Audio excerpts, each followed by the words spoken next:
La Bourse de Paris a salué par une très forte hausse les résultats du premier tour de la présidentielle française. Les marchés semblaient persuadés de la victoire d'Emmanuel Macron dans 2 semaines.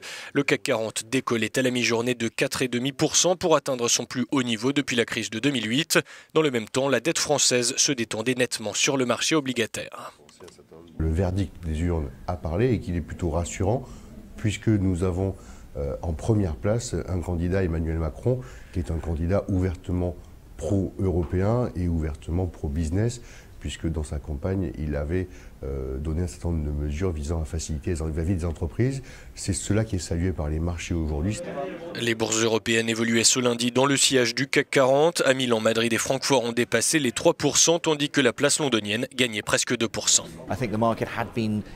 Je pense que les marchés étaient de plus en plus inquiets, car cette course à 4 aurait pu faire surgir 2 candidats qui, dans ce contexte, auraient pu être Le Pen et Mélenchon. Bien sûr, cet événement n'a pas eu lieu. Et c'est l'une des raisons pour lesquelles on assiste à un emballement ce matin. Ce sont les valeurs bancaires, symboles de l'économie domestique, qui ont le plus profité du soulagement ambiant.